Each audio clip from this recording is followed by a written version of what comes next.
Welcome to Understandable Insights, Information to Intelligence with Sue Gordon, the national security podcast that provides you an elemental understanding of the world as it is, not how you prefer it to be. I'm Eric, joined each week by the Honorable Sue Gordon, and together we'll break down the headlines shaping our world and ask how we should be thinking and acting as citizens and leaders across issues in intelligence, technology, and business.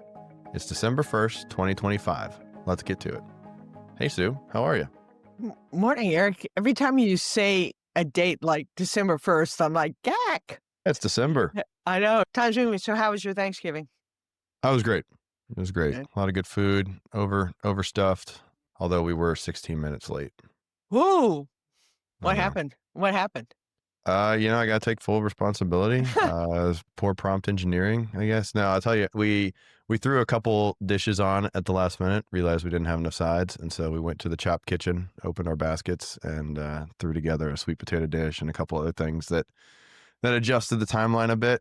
But it was fun. It was a good time. I'm the most upset about it, so that's good. I'm judging you, especially because I brought up your brilliance with ChatGPT in terms of meal planning, and that last year's Thanksgiving was the only time I'd ever seen Thanksgiving dinner on the table on time and everything hot.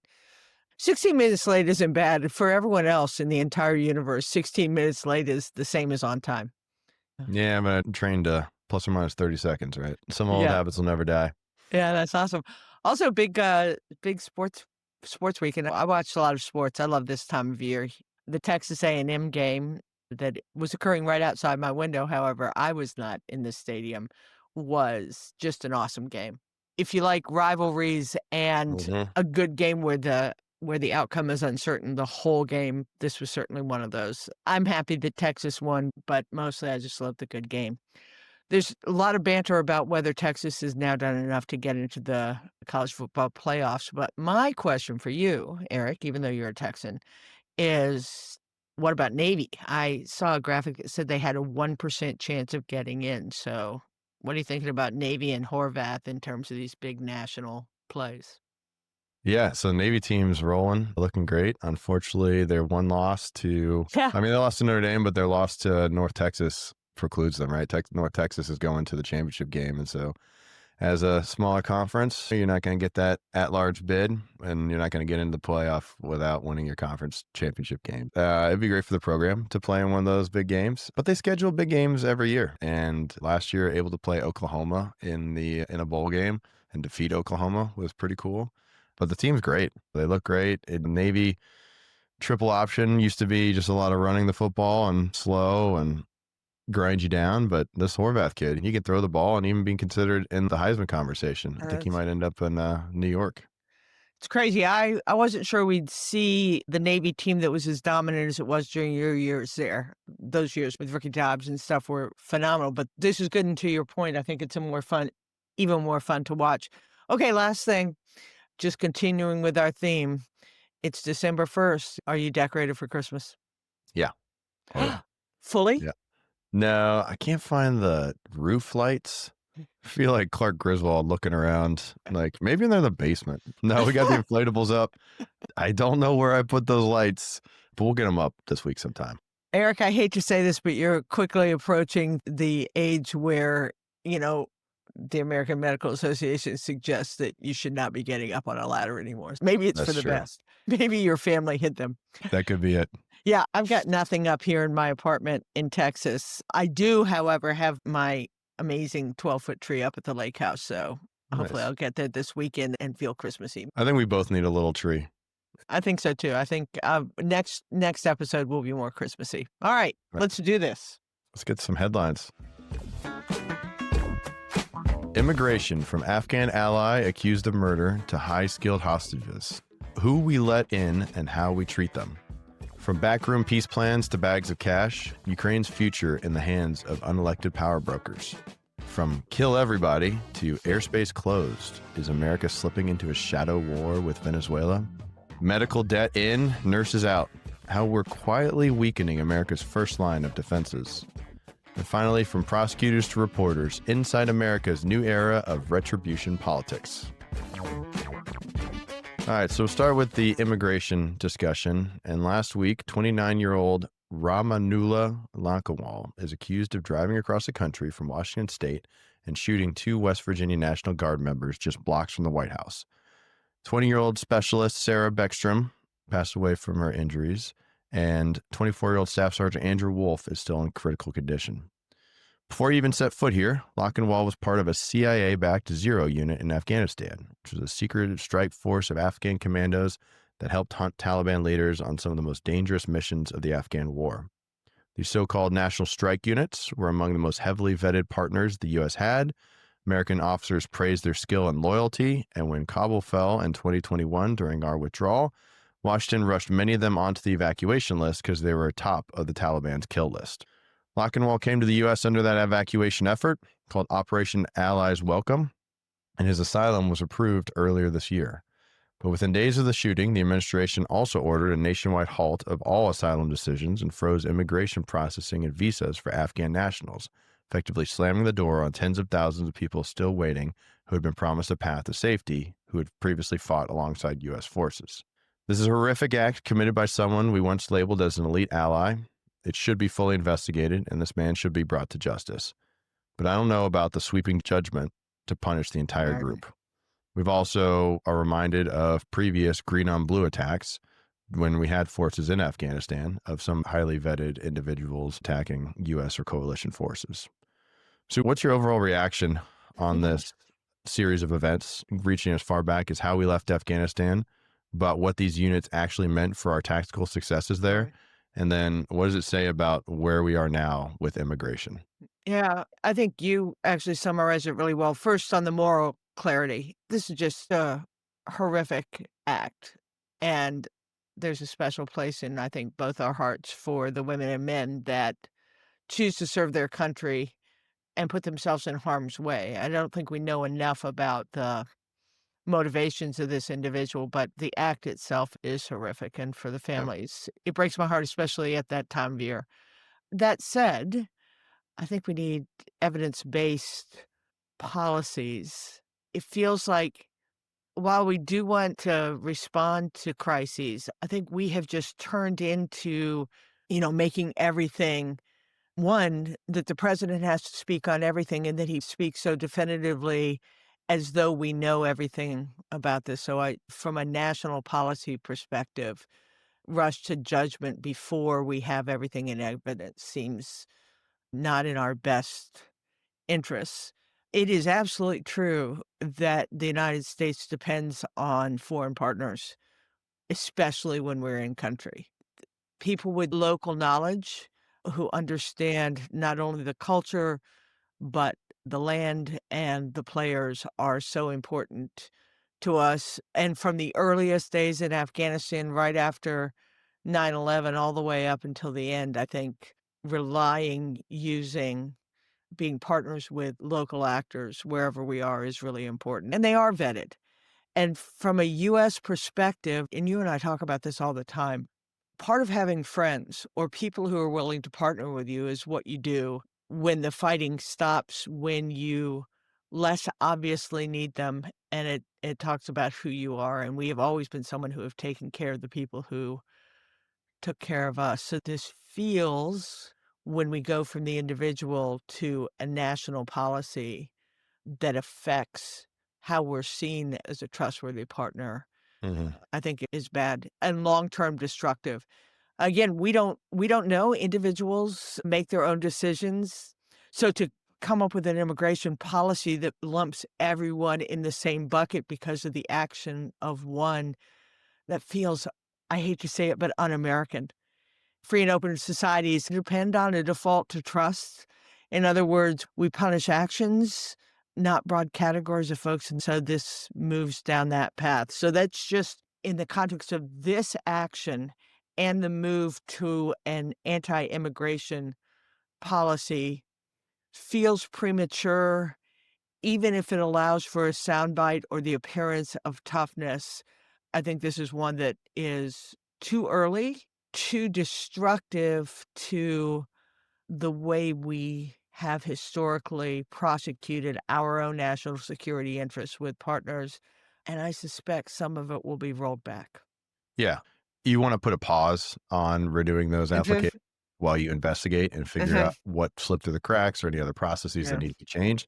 But that's not what the framing has been. Yeah. It wasn't, hey, we're going to pause and investigate. It was, hey, we're stopping this. And this is a lot of finger pointing initially. It's the same criticism I had immediately following the July 4th flooding in Kerrville, immediately pointing fingers across both sides of the aisle and trying to blame someone. Initially, after this, it was a Biden era process. They kind of rolled a little bit of that back when they found out his asylum happened this past April. But let's take a pause on that. Let's investigate what's going on. I think it's a little specious to just say that no vetting was done or it was badly done, and I think it goes along with one of the things I find most objectionable about how the conversations start with this administration, which is to need to undermine that which has been done before as though everything before was dumb. And more relevantly, let's not forget that the previous Trump administration was significantly involved in Afghan policy that led up to the way that we left. And I hated the way we Right. left. I hated it. And I can't even imagine what it felt like to be a member of the military who had served for 20 years to have us walk out that way. But it was set up by the Trump administration. It a little reminds me of the conversation on Ukraine, as though Ukraine wouldn't have happened if the Trump administration had been in power, and yet it was. I mean, after 2016. So I wish we'd kind of quit the blaming of the previous administration and deal with what's on the ground and in a thoughtful way. Let's also just talk about immigration more broadly, just because I like to remind that our nation's history, we are a nation of immigrants. Mhm. And if you just take the technical field, from the Manhattan Project with Fermi and Teller and Bohr, or the space program with von Braun, or computing with von Neumann, these are all immigrants, or even more relevantly, modernly, Rocket Labs and SpaceX and Planet Labs, they all have a huge immigrant population in what has allowed these advances. So let's not be confused about how important immigration is. And you might be saying, well, Sue, most of those earlier immigrants were from European nations. Let's not forget when they came, and that was when we had just come off World War II. And so Mhm. let's not throw the baby with the bathwater. America is actually built on the strength and power of immigrants. So, Well, that's a great point. And one of the things this administration has done, shedding some light on and making some changes to, is the H-1B yeah. visas. And I think there's probably some goodness there. There was a presidential proclamation in September that any new H-1B petition for someone outside the United States was going to be paired with a one-time $100,000 visa integrity fee that would be paid by the employer on top of the normal costs of processing the visa. The White House said that the H-1B non-immigrant visa program was created to bring temporary workers into the United States to perform additive high-skilled functions, but it's been deliberately exploited to replace rather than supplement American workers and lower-paid, lower-skilled labor. It's an employee-sponsored visa, so a person can't just apply for it on their own. The company has to petition for them, and then that visa is tied to that specific Yep. employer and that specific job. If the individual loses their job, the immigration status is suddenly at risk. So it's usually granted up to 3 years at a time, extended for a maximum of 6 years in most cases. But one of the biggest reasons for reform here is that the H-1B program has been abused. Some outsourcing firms and shady recruiters have used it as pipeline to captive workers, especially in the IT sector, underpaying them, filing sketchy paperwork, and then threatening deportation if they speak up.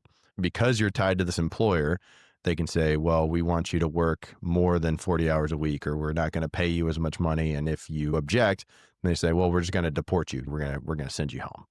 The H-1B system seems to need reform, maybe from an American jobs reason like the administration framed it, but definitely from human exploitation. So do you think a flat $100,000 fee fixes any of those problems, or does it just mean that only the biggest corporations are going to be able to afford to hire while workers stay just as vulnerable?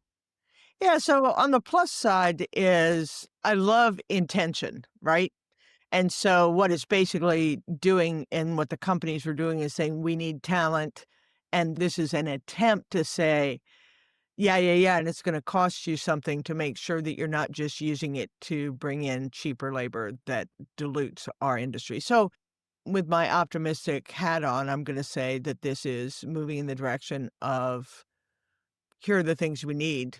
And then broadcast that so you can go out and get it. It is a way to focus who comes into the country. Listen, I love immigration. I think it is foundational to who we are as a nation. I also think it's important to know who's in our country. And so with H-1 visas, you do have a pathway for people who are trying to get in who have the skills we need. Whether it's gonna be abused, the $100,000, that's a lot and probably leans toward more established companies. On the other hand, they're the ones that have the more established needs and the volumetric needs. So, on balance, I think it's okay. I always worry when money changing hands, are we moving toward friends of the state Right. versus not friends of the state? But let's just take it for what it is. It is a way to focus intention to say, here's what we need and try and get that.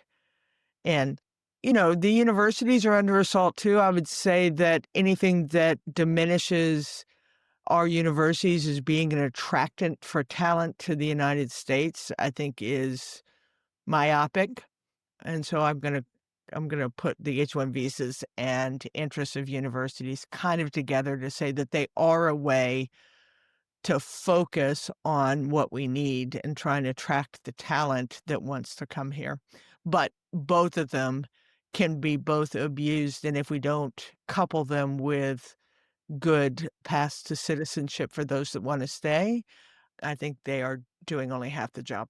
Yeah, I think you're exactly right. I think the 100 helps. I think it makes you more serious about it. Also, a bit of a drop in the bucket, right? Yeah, Meta was offering hundreds of millions of dollars in pay packages to some of these AI engineers to come over. So, what's a $100,000 fee on one employee?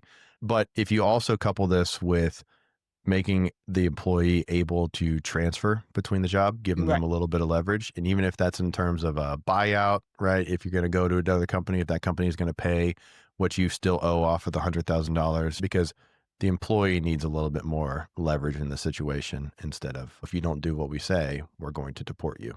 We want people to stay. We want people who have skills and energy and wherewithal and passion.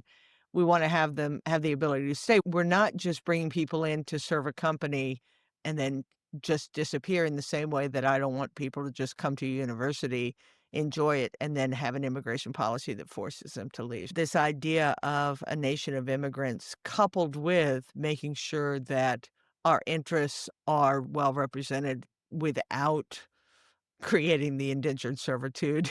Mhm. Bad outcome, I think, is a good plan for us, or at least it's a good start. Immigration policy is gonna continue to be something that we wrestle with as a nation, and I think ought to be a platform for any future candidate.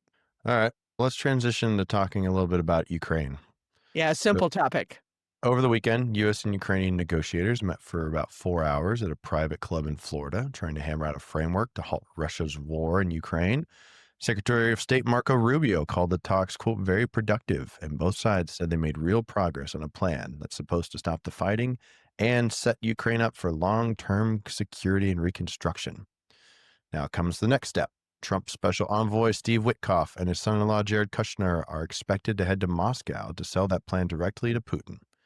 They helped draft the original 28-point proposal that was quietly workshopped in Miami with Kirill Dmitriev, head of Russian Sovereign Wealth Fund and Vladimir Putin's handpicked negotiator. Got these visualization of the three of them huddled over a Yeah. laptop, adjusting commas and in a room together, editing comments. These talks are being described as official diplomacy, but two of the central players are not traditional career diplomats or Senate confirmed officials. They're a real estate developer turned special envoy and the president's son in law, who also has a long history of international business deals. It's not the first time that presidents have used friends and family as back channels, but it's not exactly standard State Department processes either. The Wall Street Journal reported that this was the Kremlin's plan all along. They wanted to bypass traditional U.S. national security apparatus and convince the administration to view Russia not as a military threat, but as a land of bountiful opportunity. There's the roughly 300 billion of Russian central bank assets that are frozen in Europe. Reopening the $2 trillion Russian economy would be good. And then also there's the prospect of future space collaboration. Baikonur Spaceport had a pretty significant accident last week, and so they're going to be down for a while. And what great collaboration it would be with the Russians and SpaceX to travel to Mars together, hand in hand. So here's where I want to put on my tinfoil hat a Yeah. little bit. Witkoff and Kushner were at the center of the Gaza peace plan. Kushner's investment fund, Affinity Partners, has received billion-dollar investments from the Arab monarchies. How common is it really for these unelected insiders like this to be at the center of ceasefire negotiations and these giant resource and reconstruction deals? How worried should we be that some of what's being negotiated here, territory, long term security, control over minerals, and reconstruction monies, might be happening in ways that the public doesn't fully see and what could directly benefit certain business interests down the line? Wow. So let me bounce up for a second. I think there's some hopeful things about this. Active U.S. Ukraine diplomacy has resumed after a long stagnation. Negotiators are reporting productive conversations that incorporate Ukraine's core security concerns, apparently. We'll see what happens. There's possible of a structured security guarantees that preserves sovereignty. Regional pause could save lives, and it's an opportunity for Ukraine to re-anchor its future. So there's some hopeful things here. The problem I have, and this is the worrying piece, is number one is we've been here before, and it seems like every time we take something to Russia, what we come back with is a more Putin-centric view of what must be met, which seems to not take into account that Ukraine is a sovereign nation and they're not the ones who started this. So I think on the one hand, it's just worrying. We've seen this, yay, we got one, and then we trundle to Russia and we come up with something that is not going to be acceptable. And I think the 28-point plan that started this renegotiation is Putin's Putin. We can see the hopeful signs. I mean, as you were talking about the economic potential of partnership with Russia, it reminds me of Nixon and Kissinger and China saying that, if we just introduce them into the world economic order, they're not going to be China. And we've seen China use that chance. So, yes, I can see the potential of incredibly robust partnerships with Russia, but I don't know how we get from where we are with this version of Russia's leadership with what we have seen come through. So I think that's worrying a bit. You mentioned the Kushner-Witkoff involvement. You're right, it's not new to have an envoy who's an outsider to come in. Typically, it's not people with their own independent interests with regard to that country. Listen, our institutions aren't perfect, but there is a craft to diplomacy that tends to be more long-term vision than just getting the deal done. And in addition to lack of transparency, because I don't think in the last, well, now 12 months, Mm, despite the assertions we get, I don't believe that I've seen anything that makes me believe that I know what's going on. And so when you have what seem to be private deals being intertwined with international diplomacy, it's not just the possibility that we won't have something that considers second and third order effects, but we just don't have any confidence that it is being conducted in a way that's consistent with our values. And that's where, I'm a broken record on this. This is where congressional oversight would help, right? We just don't have any independent view of what's going on. So, yeah, I think those are the worrying pieces of this is what's the likelihood that Russia's going to go along with this? What's the likelihood that we're not going to again lean toward the Russia position just because we so desperately want to end this and to be able to say we've ended it? And where's the transparency to make sure that the outside participants are advancing national interests in a way that doesn't cross over into personal gain? I think we've got things to watch in the next 30 to 60 days, yeah. not just the response to the proposal. Is there some sign that Congress might get back to doing its job? I think reaction from the NATO partners to whatever comes out will be interesting. I'm not averse, I don't think you are either, to the notion that as part of any settlement, there aren't other agreements to both restore things that are lost and to find new ways forward. Again, I feel like I'm talking about World War II a lot, but there were a lot of pieces of the settlement there that said, "Here's how we're gonna co-develop." So on the surface, there's nothing wrong, it's just, ugh, I feel squidgy about it just because nothing seems other than a top line statement that we're expected to trust. In other words, lots of telling, not much showing. Yeah. I'm optimistic. I kind of like them as the old Yep. 1-2 punch. I got Yep. them meeting together on 60 Yep. Minutes a couple weeks ago, discussing the Gaza peace plan, and they're up early, communicating much like we do. Also, 28-point plan, you got to start somewhere, right? It's not going to be the final, but I think important point to note of how Russia is enticing with these economic opportunities, right? Hmm. And the fact of sending the manager of their sovereign wealth fund and Yep. another economic guy. And finally, it comes down to players, like you said last week, right? You can have the best plans in the world, but if the two parties aren't going to agree to it, this could be a great deal for the United States. But if they're not going to agree to it, then what are we doing? Yeah, exactly. Ukraine needs peace. No doubt that they need peace. And the coming weeks is going to tell whether we're on a path to achieving that in a way that's not only sustainable for the region, but also for US policy. And again, I don't mind disrupting the traditional bureaucracy, but we do have institutions that tend to provide stability year over year. And so getting those things completely dissociated is worrisome, even as all our processes need new refreshing. I will also say that Russia's not dumb. All you have to do is put a good deal on the table economically, and you're gonna have this administration's interest. Ukraine's had some of their own struggles of late in terms of deals and charges of corruption. Operation Midas, Ukraine's independent anti corruption agencies, have been running a 15-month probe into a big kickback scheme on energy and defense sectors, especially around the state run nuclear operator. Investigators say that an organized group was getting between 10 to 15% off major contracts, including projects meant to protect power infrastructure and those nuclear plants, and that roughly 100 million was siphoned off. During raids, they found duffel bags of cash and even a gold-plated toilet in luxury Kyiv apartments linked to people in the schemes. Images that absolutely enraged the population who's living through these rolling blackouts and air raids.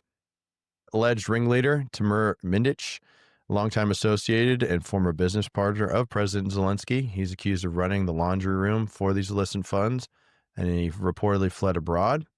And then the scandal forced the removal and resignation of two top officials, the justice minister and the energy minister, and they were removed from the National Security Council. On top of that, last Friday, Andriy Yermak is Zelensky's immensely powerful chief of staff and lead negotiator in some of the peace talks, resigned after his home was raided as part of the Operation Midas investigation. So these are folks very close to Zelensky Yeah. and the administration. When we look at a story like this in the US, bags of cash, gold toilet, ministers taking kickbacks, our instinct is that this is outrageous, right? How can we keep sending money and helping Ukraine when we've got this corruption? We also tend to judge the rest of the world through a very American lens. We assume our version of good governance and our values are the way everyone else should act. Everything from US style democracy in Iraq to some of the institutions that we tried to set up in Afghanistan, and they don't necessarily translate as well into other cultures. Sometimes like forcing a square peg through a round hole, right? And in the reality, a lot of countries, some level of bribery and informal payments has been baked into the system for decades. So, Sue, how do you evaluate what's happening in Ukraine and what's your response to some of the corruption, both allegations and what looks to be pretty concrete? So first I'll start with US interests, right? Long time, if we want to be an international player, if you want to advance our interests or the interests of free and open societies, which is what we've used as our reason to be engaged in lots of difficult circumstances globally, you don't get to pick the environment in which you must play, right? So the Mhm. idea that we must periodically play with people that are not like us, whether that is in the structure of their governments or don't have the same values because culturally they have different values. I think that's just a reality. So we just need to wrap our head around to insist that. And we try to.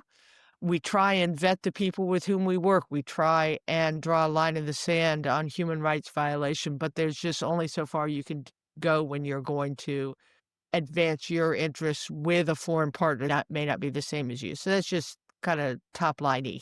I think you're right that Afghanistan is a great example if you squint at it, a lot of the same allegations of, "Oh my gosh, we're pouring, hundreds of millions to billions of dollars into these governments," and reports of corruption and people skimming off the top are replete, and so there's a lot of similarities there.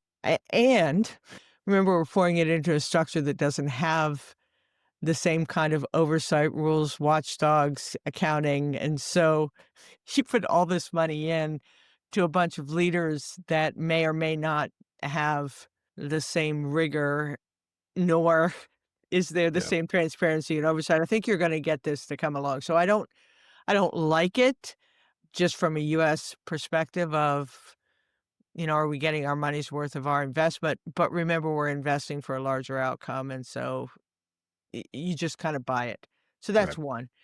How damaging is it to Zelensky's leadership and his future, and what does this imply about him? So first, I would say that every adversary of what appears to be a fledgling democracy that isn't yet good at that is going to highlight corruption as a negative about that. So the fact that there's lots of stories about Zelensky and his government are corrupt, and that's why Mhm. ought to be forced into election. I think when it comes from outside the country, you ought to be skeptical of it.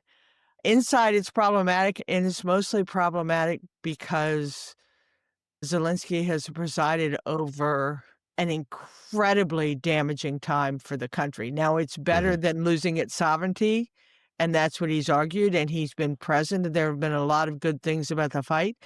But if you are inside Ukraine, you have suffered immeasurable hardship and loss with no particular signs of it abating. And now you find out that there have been people that have been skimming off money and advancing their interests while you are the ones that are suffering. I think that's incredibly problematic for him in order to just be able to keep leadership of the country.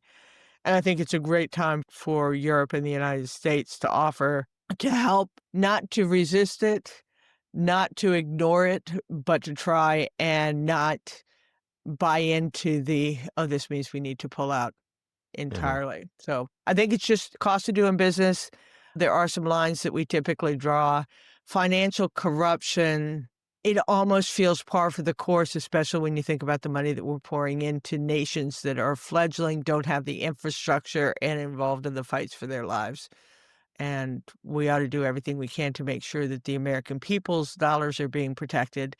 But I do think it's interesting when we see how this goes, because we do seem to pick and choose what corruption we allow and what corruption we ignore.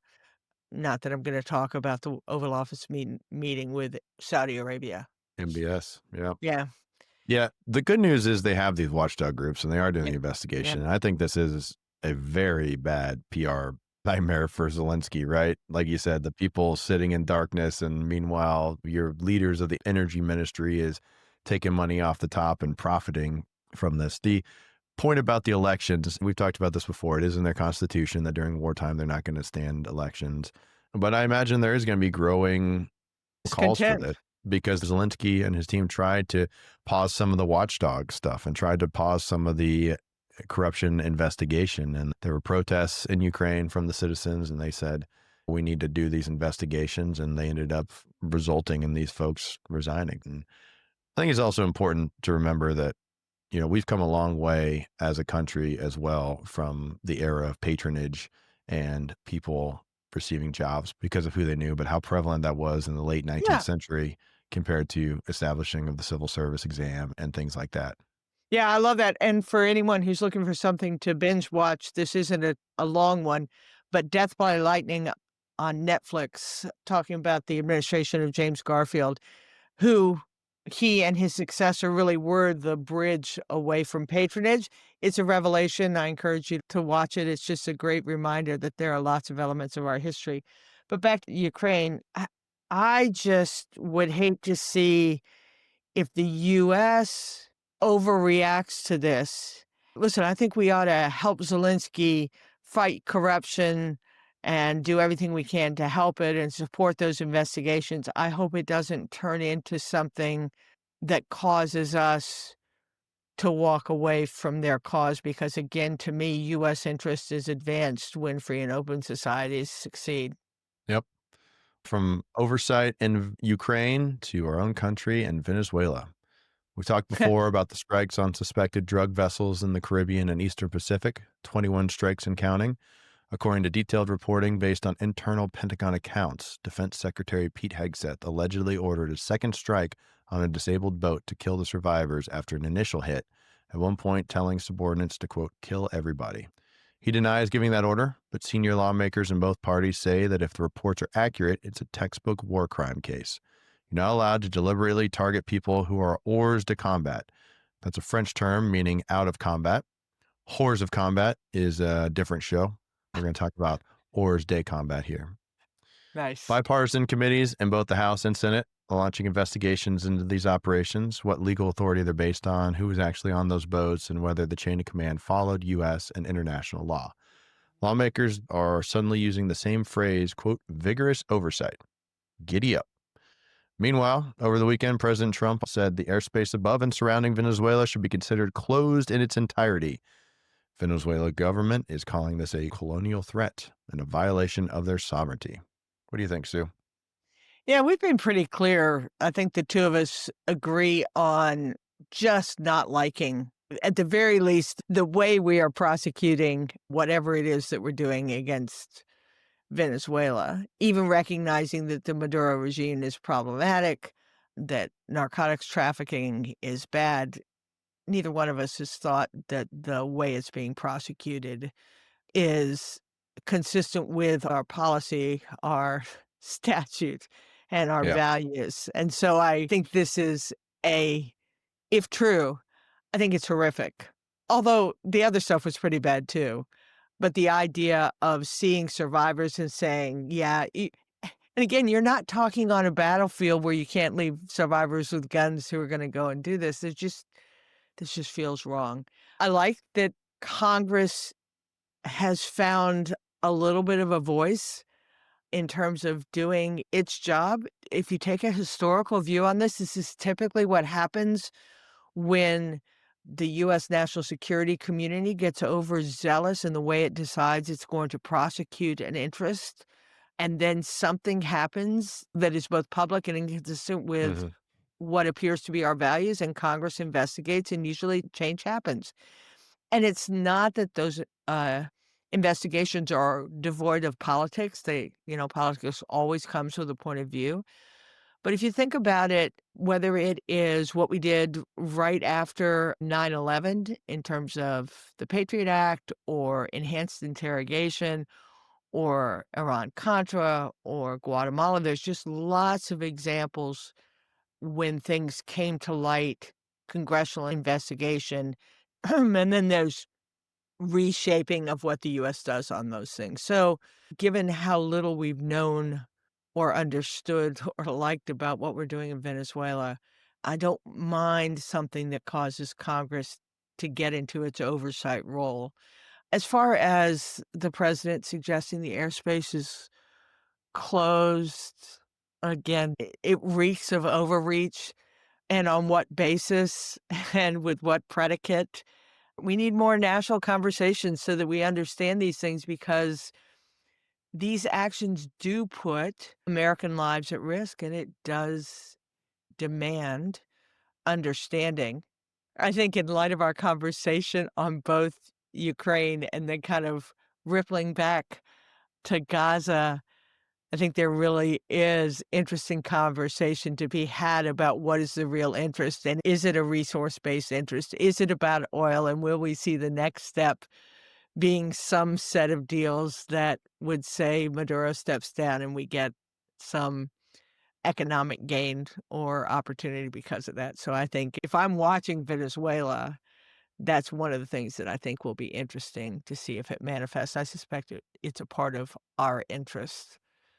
Is what is the resource possibility. Venezuela is a pretty rich, oil-rich nation. Oh, yeah. Yeah, we talked about that from the jump Yeah. of we thought that the regime change might be the leading factor here, the driving force. But like we talked about with Iran back over the summer, you break it, you buy it, right? Yep. And it's not as simple as close the airspace, do some targeted strikes, drop some leaflets, and the people will come running. Now, you do have the reigning Nobel Peace Prize laureate, presumably in the offing, and arguably the duly elected administration that can fill in if there is regime change. Right. But before I put my tinfoil hat down entirely for the day, I wonder that in the pardon of the former Honduras president over the weekend, President Hernandez, if this isn't a precedent example for Maduro of if you do step down and you are convicted of being the leader of the Cartel de Soles and an international drug kingpin, that you could have the opportunity to be pardoned down the road. Yeah, so you put on your tinfoil hat, it always makes me happy. I don't think I could predict who's gonna be pardoned and who's not. Yes, maybe it is part of some deal, and well, so many things to say. One, I agree with you that if the long-term play is regime change, then the fact that the presumed leader in exile has made it clear that she's an ally of President Trump, I think does give you a transition plan and does lessen a little bit your you break it, you buy it. So put that aside. Can I just say, however, my biggest problem is the intellectual inconsistency of arguing that what we're doing in Venezuela is counter narcotics, and you're gonna take a convicted trafficker, and not just a presumed one. US convicted him, tried him, Hmm. presented evidence, and convicted him, and now you're gonna pardon him? Oh my god.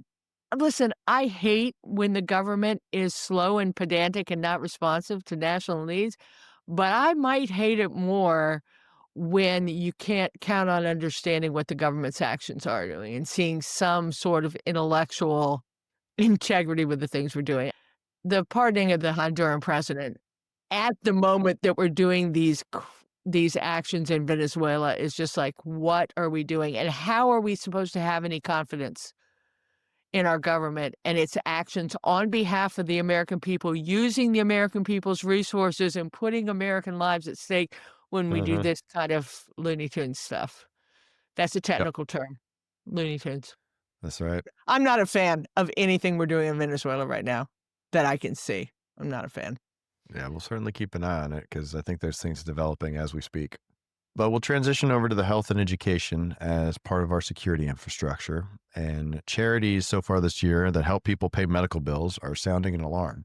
Groups interviewed by Politico say requests for help are already surging, and that's before the big Medicaid cuts and Obamacare changes that came out of President Trump's one big beautiful bill. Healthwell Foundation assistance is already 23% higher this year than all of last year. And analysts estimate that over the next decade, this law could cut up to $793 billion from Medicaid and push millions of people off their coverage, with total uninsured climbing to as many as 16 million people once marketplace subsidies are factored in. When people lose insurance, we've talked about this before, they don't stop getting sick. They just show up later, sicker, and more likely to an ER or a safety net hospital. So at the same time, the Department of Education is changing the rules on who counts as, quote, professional when it comes to a graduate loan.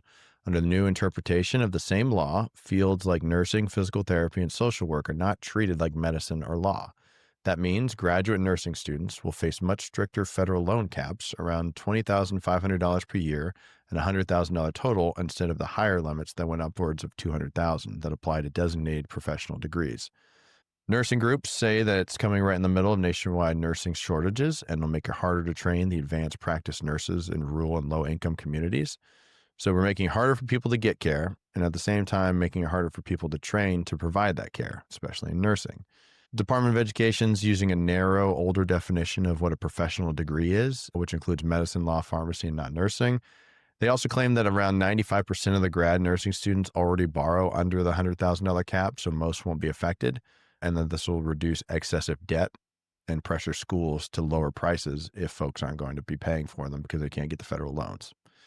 If health and education are part of our security infrastructure, as we have previously advocated, what does it mean when medical debt is spiking, people are losing access, and we're stressing the pipeline of nurses and other frontline professionals? Yeah, this is my favorite kind of topic for us to discuss because it has 3 components to it. Number 1 is And I'm just harkening back to your words, it's using an old definition of professional services. That's like the intelligence community saying that secrecy is the advantage that it once was. I mean, times change. And so harkening back to a simpler time when doctors were the only important part of our medical profession, I think is just myopic. The second thing is this really is a national security issue. We've talked about it. I think talent is our biggest supply chain issue and the resilience of our population. And so even though it doesn't do anything ostensibly to the profession itself, it does do a lot to incentivizing people to pursue what we know are really necessary, critical, frontline, primary care professions that you need the specialty care, but boy, you need numbers and the ones that are doing the frontline work. You and I have talked about this. I've experienced it over the last year. Thank goodness for my doctors. Oh my gosh. And for the researchers that are providing the foundation. But there are other days when it's all those professions that you mentioned that are ones that make a difference. I have a sister who's a speech pathologist. What she does for families and kids and anything that disincentivizes people going into those professions, I think, is part of our national security interest. And again, you won't see it immediately because people tend to find a way to get into the profession, and all you're affecting is their ability to be able to pay for education. But over the long haul, people are going to make different choices, and we're going to take an already limited Yeah. supply chain and make it worse. And then just local impact. We are a nation that is plagued by healthcare inequities and the difference between what the most wealthy of us can get and what the average bear can get in this nation is breathtaking. This exacerbates that situation, and with those health disparities, we are much less resilient, and the effect is local, it's locally felt. I get it. These are all financial decisions. What are the taxpayer dollars gonna be used to support? But boy, I'd love to see a better assessment of why this is gonna yield the outcome the nation wants versus satisfying some arbitrary financial bogey based on an old definition of what a professional service is.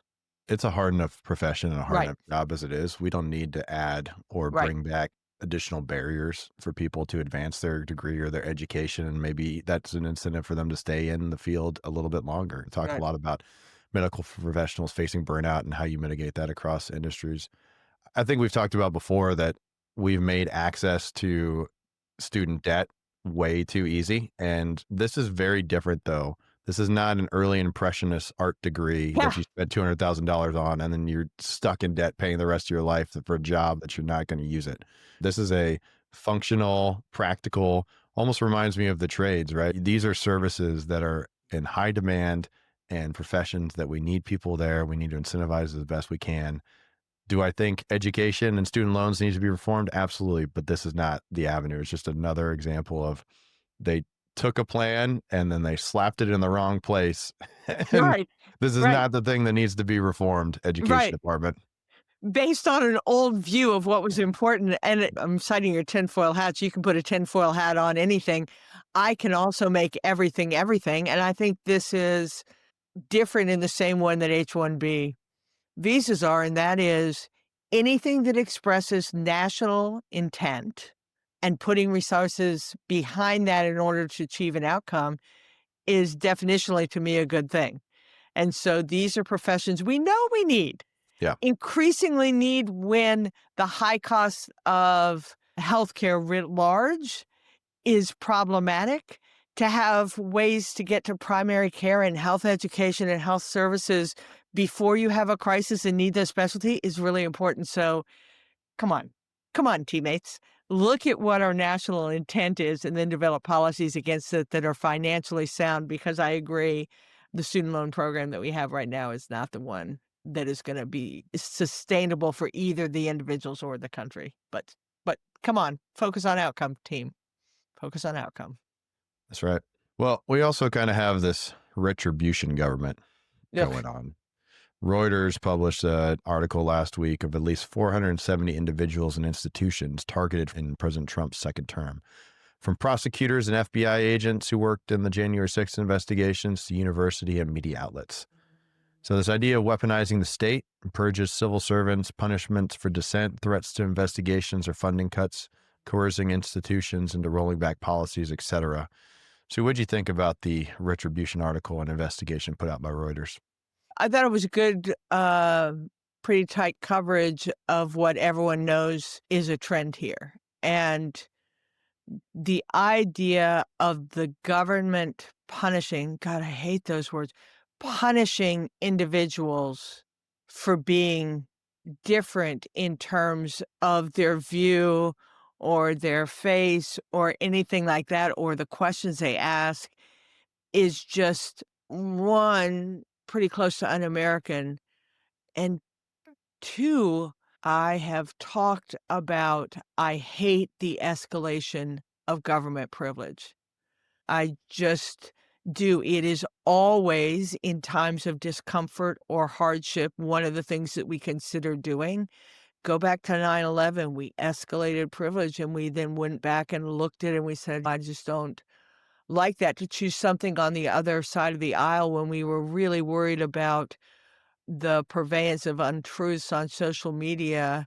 The government said, hey, let's see if we can encourage the companies themselves to put some limits on it. And we almost immediately recognized that as a slippery slope that we didn't want to go down, even though we still have the problem.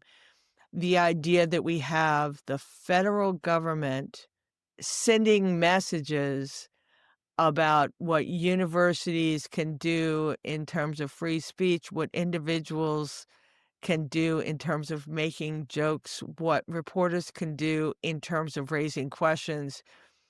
It is just unhelpful to resolving the issues that the American people have made clear with our elections. We have things we need to be better at, but escalating government privilege to punish people who are just simply expressing dissent or difference is at best fundamentally flawed, and at worst something that is going to undermine both trust in government and the nature of society, because you see what happens is the threat of punishment is causing people to be afraid to even do what they would normally otherwise do, whether that is companies that don't want to have policies that displease the government because that means they won't get approval on some regulatory policy, or whether it is news organizations decide that they're going to back off from the way that they objectively cover things. Like I said, at best, a slippery slope,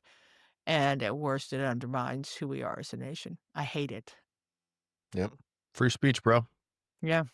Like, Wait, I just spoke for 5 minutes in a dense block, and you gave one sentence free speech, bro. And I'm like, yeah, we should have let you talk. there's something to be said for that's why we have the ability to sue people for libel and for Right. slander, right? There's been rulings on free speech isn't Yep. protected from crying fire in a movie theater, right? There are some There are always restrictions, but limits. also, what are we spending these resources on? You talked Yeah. about the vast resources that went into prosecuting the Honduran president, and then we just poop, flick of an auto pen, and I don't know. I'm sure he hand signed that pardon. Ha! And let's not even go down the auto pen route Oh, today. As yeah. someone who has used an auto pen, there are lots of rules around that. And I guess my last thing on the retribution piece is just the name calling. I don't know. Maybe I'm old. Well, wait, I am old. I actually like being old now. But Seasoned. it's seasoned, there you go. But I don't know, a person in position of national responsibility calling people names, whether that is piggy or stupid or unethical, simply for asking a question, just is, who are we?